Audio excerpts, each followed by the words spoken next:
The executive branch of the U.S. federal government is one of three branches. We have the legislative, the executive, and the judicial branch.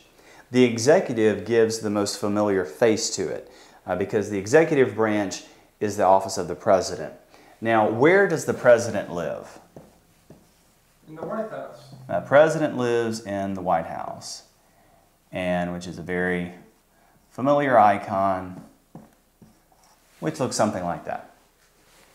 We'll go ahead and label it.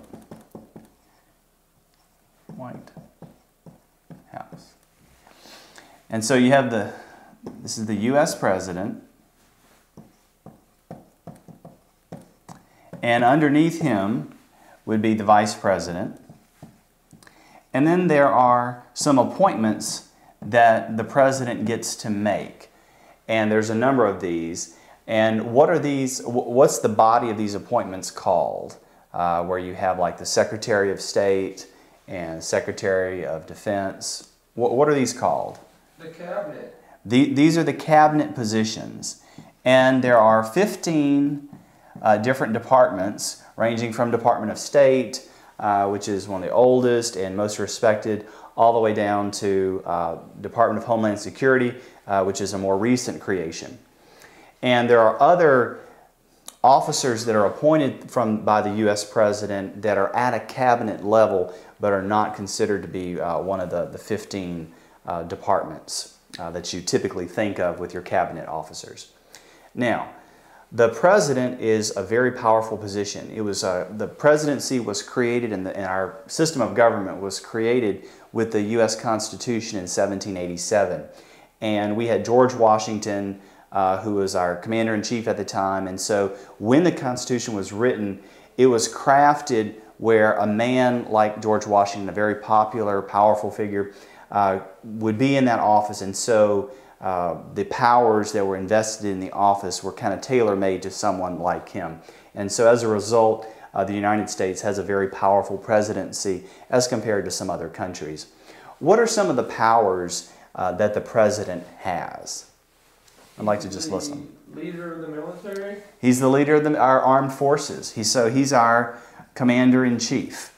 And he's the guy that the generals ultimately report to, and he makes a lot of the decisions about our armed forces and how they're going to be deployed.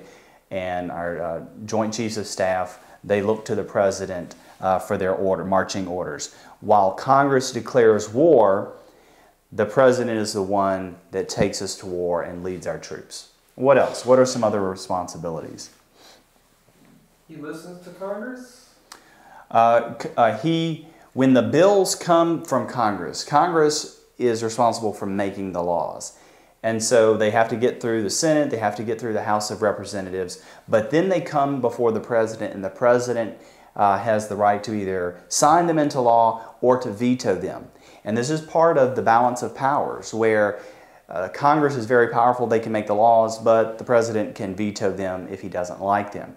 Now, then it goes back to Congress, and Congress can overturn the president's veto with a 2/3 vote, but that's often very difficult for them to achieve. And so the president has veto power over a lot of legislation that comes through. The president usually doesn't do it that often, but it is a very powerful tool in the tool belt to use, and you can help influence Congress to pass certain legislation. You can threaten them not to pass other legislation, and by the threat of the veto. What else? Spending? Spending. Through the cabinet positions, the budget is set by Congress, but the president has a lot of influence in that process, and through the cabinets, a lot of money goes into the cabinets, positions and departments, and gets spent through there. And so there is some involvement with spending through the presidency. What else? Can he declare states of emergency, like storms? Or? Yes. Whenever there's a hurricane or a tornado or some other natural disaster that moves to the area, the president can authorize a FEMA, an emergency response, to go to that area to pour in relief funds and help out. So help declaring states of emergencies. What else? Makes executive agreements? Yes. part of Congress's responsibilities is to approve treaties, but the president is the one that makes the initial negotiations. When you think about it, a foreign power, we're dealing with a foreign power as the United States. The president is the one that sits down across the table from a foreign leader and tries to hammer out the details of this is what our treaty should be. Then he has to bring that treaty back and get it approved by Congress. And so again, we see the balance of powers, how each is involved in different processes to contribute to a positive result. What else? Appoints people to different branches? Appointments. A lot of federal judges are appointed by the current president. And as judges, either they die or they retire, and the U.S. president is the one that makes those appointments. And it's not just at the Supreme Court level, it's at other levels of the judiciary. It's through the cabinet departments. The president has a huge impact with appointments. Now again, this power is tempered through the judiciary, through the legislative branch, which has the authority to deny some of the appointments. And so you can sometimes see a conflict between Congress and the president, where the president wants to appoint a certain person, but Congress says, no, you can't, come to us with a different name. What else? Doesn't he grant pardons to criminals? Pardons.